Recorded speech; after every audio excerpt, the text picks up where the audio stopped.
Banggood sent me this thing. I didn't pay for it. And they asked me to do a review, and I nearly said no. But there were two reasons why I didn't. The first reason was they were also sending me the RC-TNT Intruder, which we looked at recently, and they said, hey, while you're looking at that, can you also do this? And I thought, she's a basic thing. It looks like it's going to be a bouncy, rickety thing, pretty as it is, right? But the second reason I said no was then I thought, well, you know what? Maybe I can improve it. And maybe I can make it so that it might even be desirable to some of you guys too. It's very pretty, but the MN-82 is not without its flaws, but I can't wait to show you what I've done with it. Check it out. One of the conditions of Banggood sending me this one was that I need to tell you that they're going to have a sale starting June 12th, which is roughly when this video will publish, where you can get this in either color at a discount rate.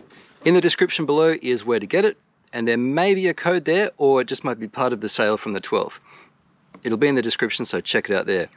Thanks Banggood for sending it to me. Right, that out of the way. This car is not rubbish, but it's not very good out of the box. There are upgradable parts not included, but don't buy them. There's a radio included that you will want. It comes with a waterproof servo, 17-gram servo, that's fine. But the main board is not waterproof. It's not a discrete ESC. The rear leaf springs are way too stiff.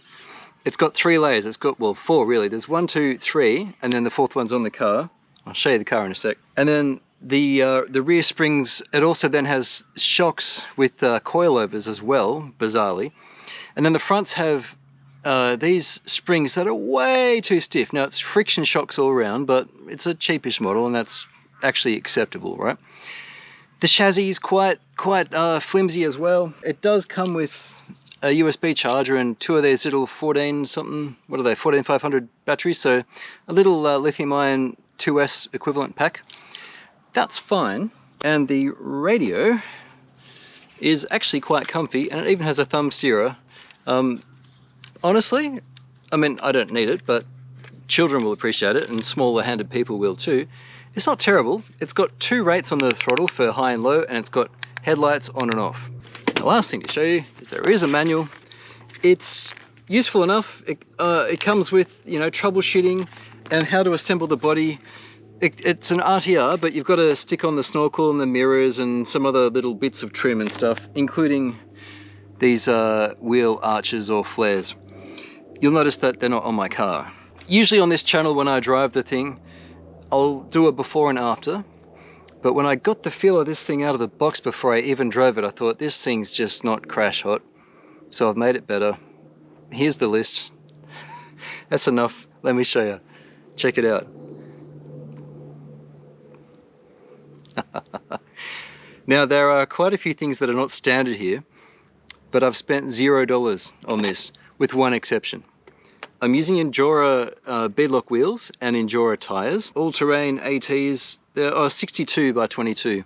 I'll link this tread in the description and these wheels, because these wheels are actually roughly scale looking and they're not bad. I'll take you over everything I've done, but I'll start here because I was just talking about it. I've replaced these with ones that are slightly wider. They're 3D printable. Now, when I take you over everything I've done, I've got a canopy here with a door that opens so you can get the back open. And you can print that door separately in, you know, some other color if you like, but I think it looks good in black. The original wheels, and here's where I started.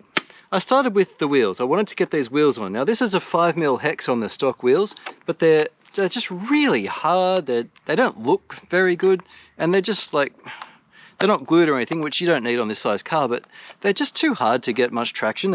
And the difference between something like this, which is also what I've got bolted on the back, I couldn't get it any lower because I wanted the tailgate to work, that and then that with its plush rubber foam inside, oh, there's no competition.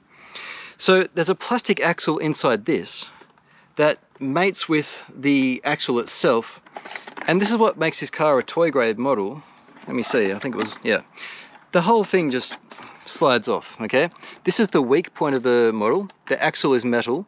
There's a plastic axle outer, I suppose, that I've screwed onto this.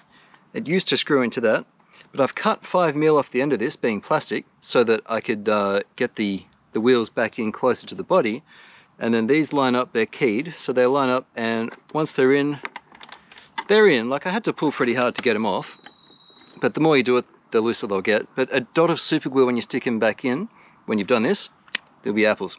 So I printed an adapter to get the 5mm to the 8mm spacer that most 124 scale crawlers come with. So you don't have to fit these wheels, you can fit any wheels that fit a 124 scale, from FMS, Axial, even the 1/18th TRX4M.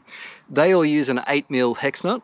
This is a 5mm hex, but I've got a printable little collar that goes on the outside of these plastic axles, so then you can fit any of these guys and you just screw them in on the center. Wheels, done. Now, we've brought the track in, but I still wanted to keep it somewhat wide, so I printed these arches. The rear needed drilling.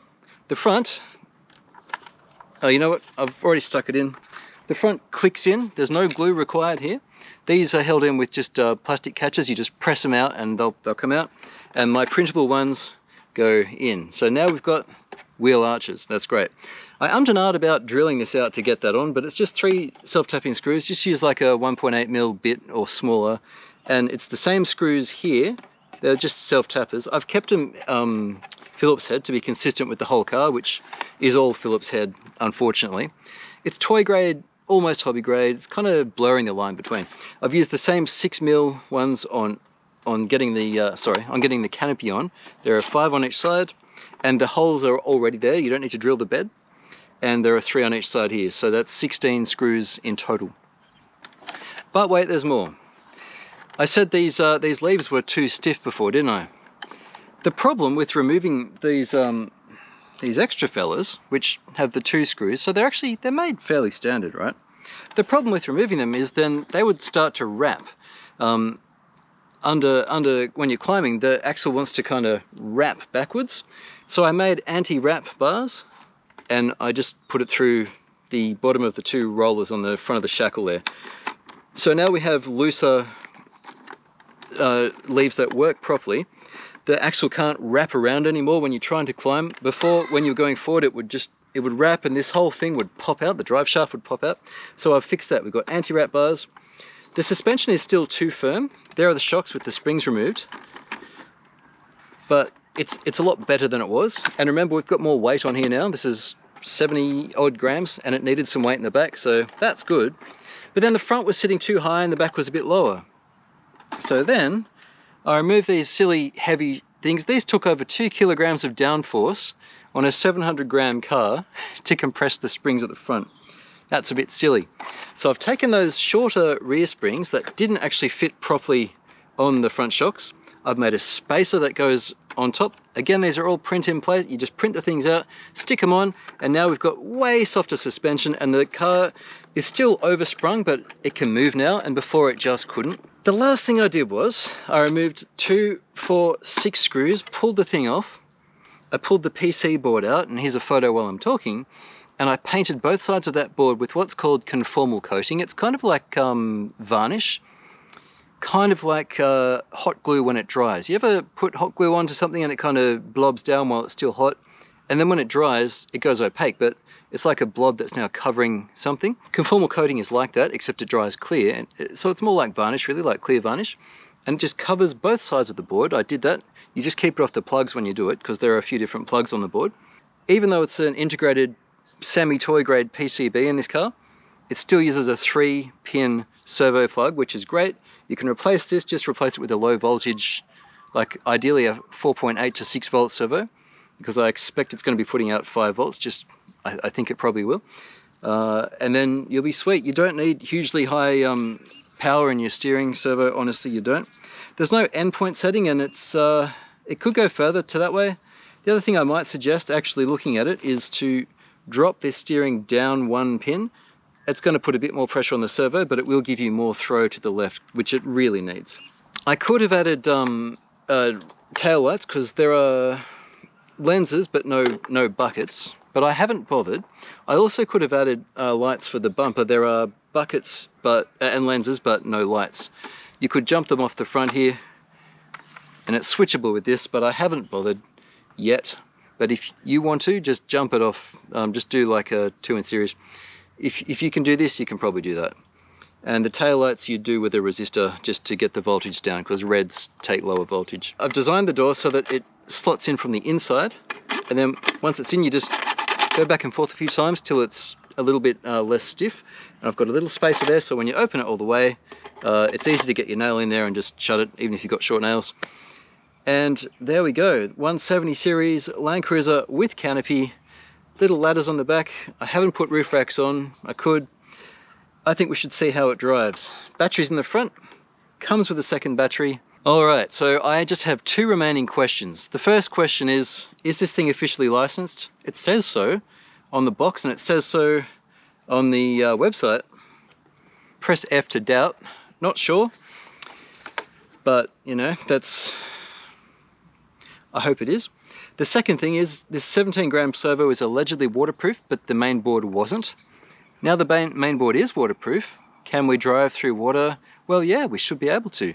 The board definitely will be, as long as I've not missed anything. And I applied it with a cotton wool bud, dipped it in the conformal coating and just kind of globbed it over the chips, basically, to make sure everything was covered, and over the MOSFET. I would say still be cautious about water, but now you should be able to ford some puddles, no worries. Should be able to be in the rain, no worries. This won't be waterproof, just keep that in mind. So we'll turn the car on first. You usually don't do that, but it's a slow car. Turn the car on first, lights are flashing, turn the radio on, 2 AA's, I think. There we go, it's servo on axle, which made my modifying a lot easier. You've got a light switch to turn them on or off, and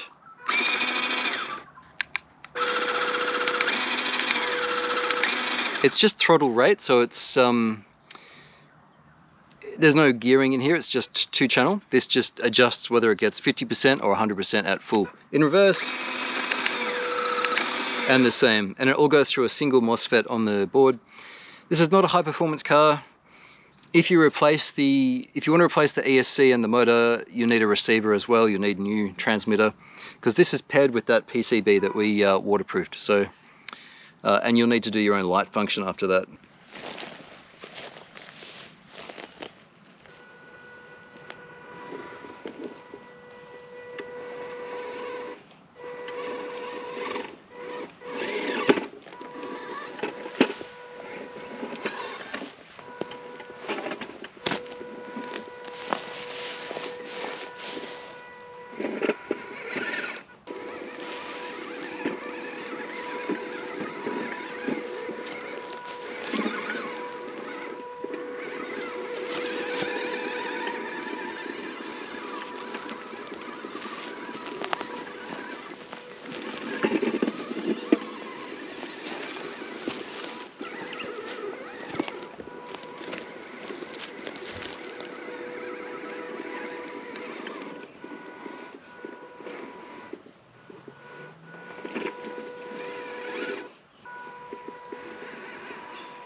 Huh.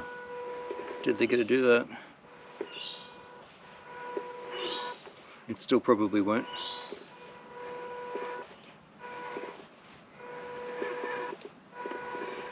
Huh. Look at that. Wow.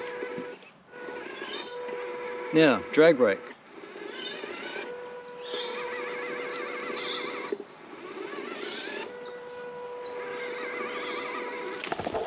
Oh, there you go. It's holding sometimes. What about rear drag brake? Let's see.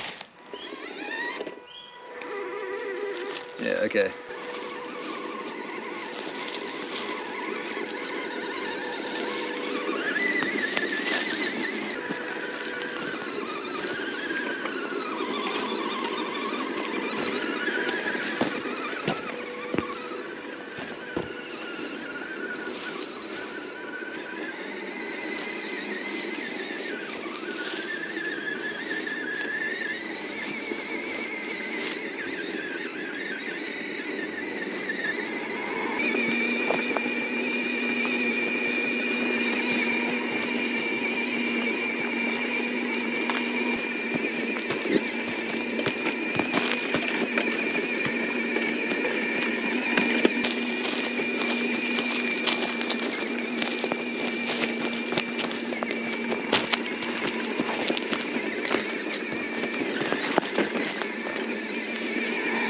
Well, so far I'm finding it's not a great crawler, and that steering throw is really lacking. I'm thinking a stronger servo and then using slightly more throw on that servo horn is probably what we need to do without any endpoint adjustment. So that would be my next upgrade, I think. Let's see how it does on a steep climb.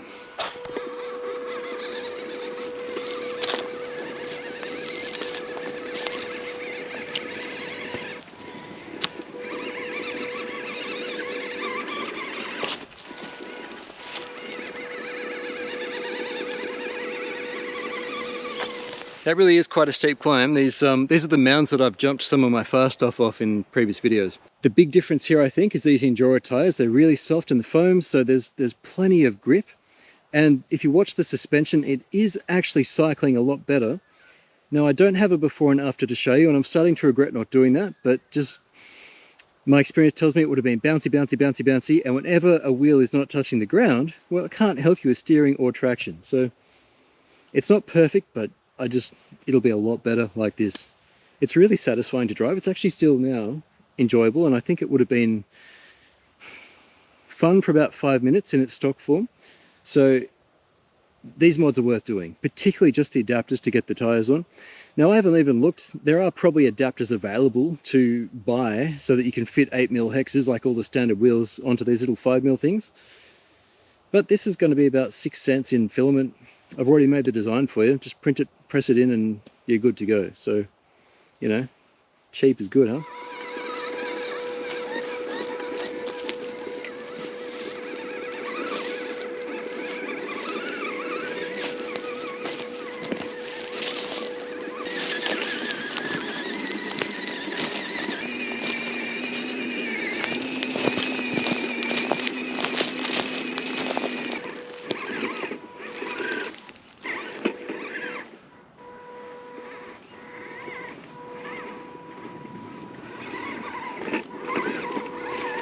Okay, what if we put a heavy rock in it? Let's see if I can find one.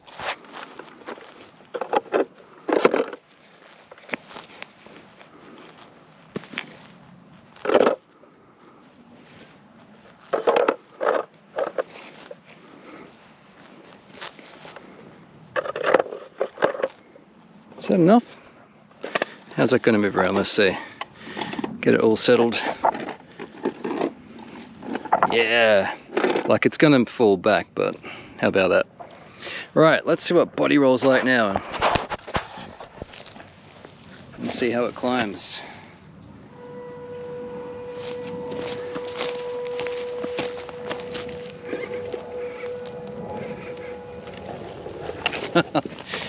This is not my best idea, honestly. Might need a counterweight for this. Do you know what? This is not really for the heavy climbs. I just wanted to see what would happen with better suspension. Well, not better, but you know.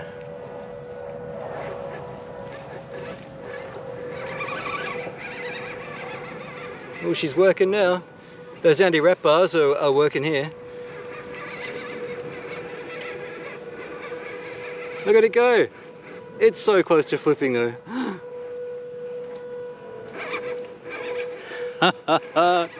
Yeah, boy.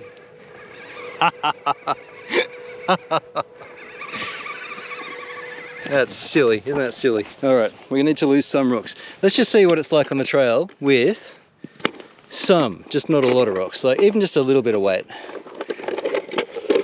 Look, she's quite a sturdy little beastie. We'll give it that. What do we got? We just got one in there now. We lost those three as well. And it could still float around, so it's not ideal.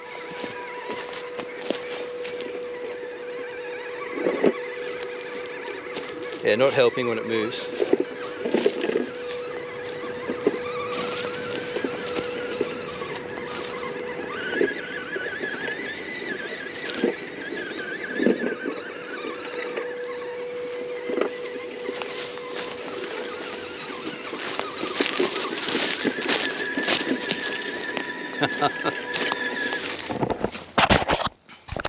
Alright, so even with that rock in the back, she's still,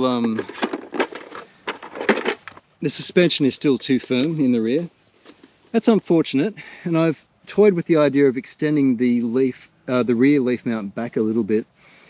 But I ultimately decided that this is probably good enough. We're just looking for a usable, fun machine that's been optimized without having to spend anything aside from the wheels and tires. I can't really get around that for you, sorry, but I mean, if you're going to buy the car, and the wheels and tires are probably worth about 50% of the price of the thing again, but gee, they've made a difference. They're hooking up where, I just tell you from experience, the stock ones weren't. Last thing to do is a water test. I'm not going to submerge it, but we'll hit it with the tap. Go on, let's do it. We've come this far, haven't we? The board is in there. You can't really get to, yeah, actually, yeah, you can get to it. That shake of the head. You can get to it actually also through the back. So here we go. Make sure this is out of the way. Get it all up in there. Now this would have stopped it from working previously. There's the servo too. It's all over the back of the servo. All over the front of the servo.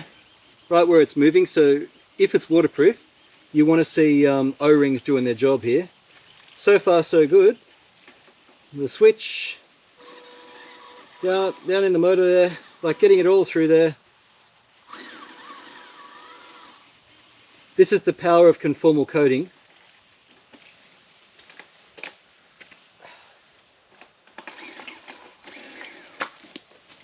And I'll tell you also, what I've used, conformal coating, it's the same stuff that's used when you get a waterproof ESC or any waterproof electronics. They've coated the boards, even the DX5 and 6 rugged. They've got this same stuff I've used. It's like just varnish over the board, so it just gives it that waterproofing. So it's the points can't be shorted out with water, and the thing still works. So there you go. It's at least well splash proof. We went all over the front and back of that thing and used it at once. Now water could still have gotten in here now, and it may just be trickling down. It might even just be a drop. And it could stop the servo from working at some point, but it hasn't yet. If it does later, if you wait, it'll probably start working again once it dries out. But for now, I mean, that's pretty good. The only thing I'd recommend, guys, is to change the servo for a higher power one. Just don't go crazy on the power, because it's still being powered by this little board. There's no BEC here, although you could actually wire that in too. That wouldn't be too hard. But yeah.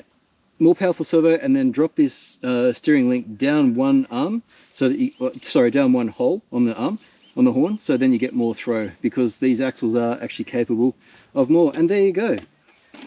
It's not half bad, is it? And, I mean, I think that was worth doing. You can download all of these parts from RC-TNT.com. I charge $0, including tax. Just download the parts, print them yourself. I've been recommending PLA Plus. I use Sunlu, but it's just like eSun. You can do whatever color you like. I tried this in red and gray, and I decided black looks pretty good, but you know, that's what I've done. PLA Plus for everything would be my recommendation. It just seems to be a good material. I like the interior. I like that the mirrors have little reflectors on them. Yeah, look, you've got to put all the little trim on when you get the thing, but I mean, this is a hobby, right? You're hopefully going to find that relaxing. Make sure you do the anti-rat bars if you remove these suckers, because they're too firm. And lastly, make sure you use the rear springs when you use my little 12.5mm collars on the front, because the original shocks are just too stiff. And there you have it. One little MN-82, link below for where to get it, link below for where to get my stuff to print it out.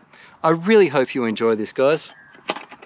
And again, I was making a button press to pop this open, but then I thought, hang on, you can just stick your finger in, and why not? So you can still carry stuff, and even stick maybe like a rock or something in there, even get a bit more weight, get a little bit of scale body roll going. I reckon that'll be pretty fun. Don't go longer than 7mm screws on this too, that's the other thing. I'll put instructions with the file. So there you have it, my MN-82, or my interpretation of it. I'm pretty happy with it. I think it's come out just great. Description has the link. Throw me a like, it's also down below. Thank you so much for watching, and I'll catch you again on RC-TNT. Cheers.